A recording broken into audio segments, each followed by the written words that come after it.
High blood pressure can lead to a stroke, heart attack, or death. Get your blood pressure to a healthy range before it's too late. For help keeping yours at... All right, you were listening to the rattle from this old electromagnetic dynamic speaker. Goes to the Zenith 5S29, and you can see here if it's showing up. Here's the problem, most likely. You can see the tear here in the cone on the outside, and it's actually warped. And most likely, if this is showing up right in this area, this is where the rattle itself is coming from. I could push in as well around the voice coil, and it seemed like the voice coil may be touching that center pole piece down here as well. Okay, now you're looking here closer at that speaker that we're going to try to clean up just a little bit.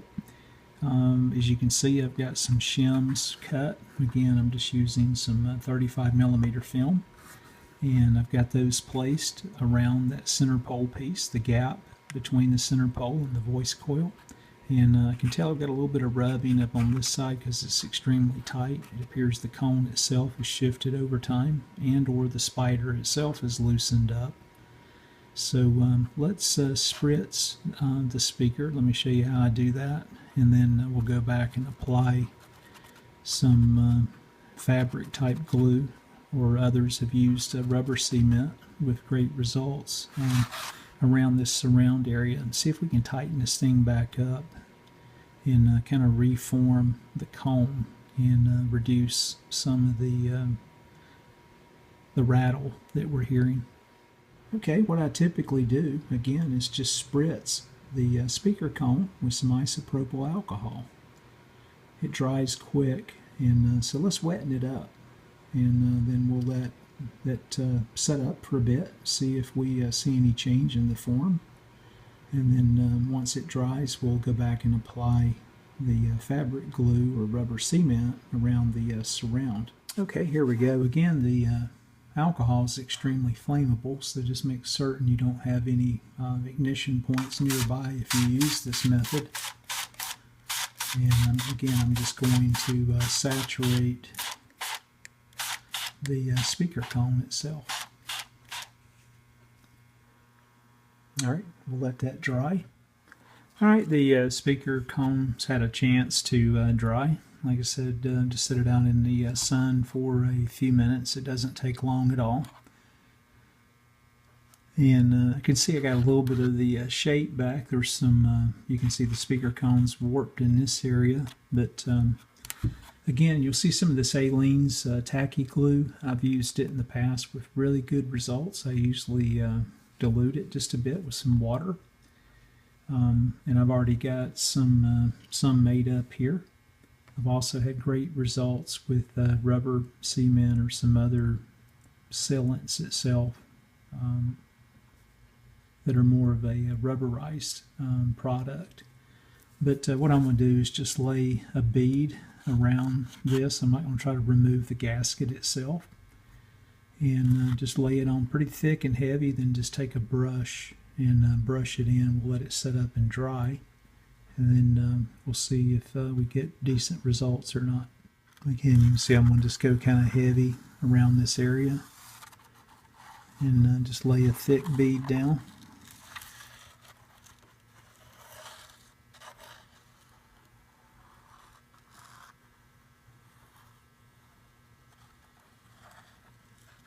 A little more in this area, and then just take a brush here and just work it in. This will actually dry clear and give it a nice little gloss look at the end. Okay guys, you're looking back at the speaker that I did that quick repair on. Again, you can see I've got the shims removed now after spritzing the entire cone with the alcohol and letting that soak in and trying to reform some of the cone. And then again, you can see where I tried to seal up and repair some of the cracks here in the surround.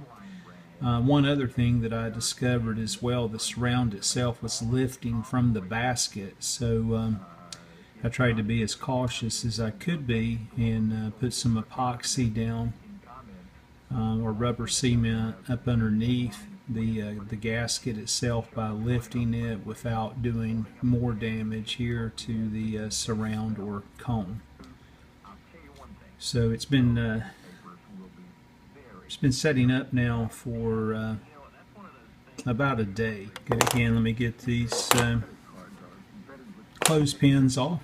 I've got the bass turned up as well on the speaker on purpose, because you'll hear most of the rattle, of course, at those lower frequencies. So let's crank her up here and see what we get. Featuring Intel Core processors, let small business employees do their best work wherever work takes them. Learn more at Dell.com/radio. That's Dell.com/radio.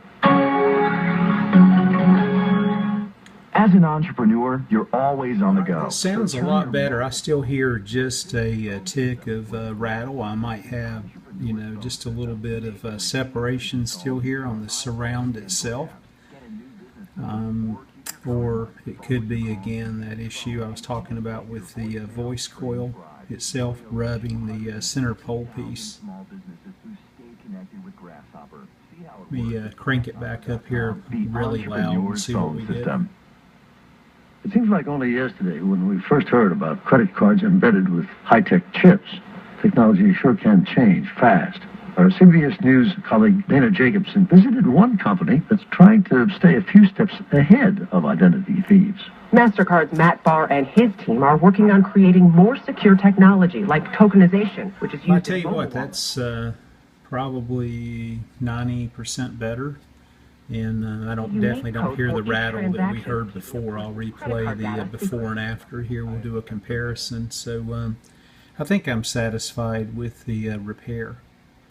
I think once I get this back in the cabinet itself and there's pressure around the gasket itself back to the wooden cabinet, it will probably be very minimal, if any, distortion. So we'll see. I think that's all I'm going to do on this speaker for now. Again, if I get the restoration complete here on the 5S29 and find that the quality is still compromised, then we'll look at doing a recall. But for now, I think I'm going to forego that expense and time. High blood pressure can lead to a stroke, heart attack, or death. Get your blood pressure to a healthy range before it's too late. For help keeping their road victory, or their victory over Notre Dame, will count as a home game for the Tar Heels and a road game for the Fighting Irish in the RPI ranking.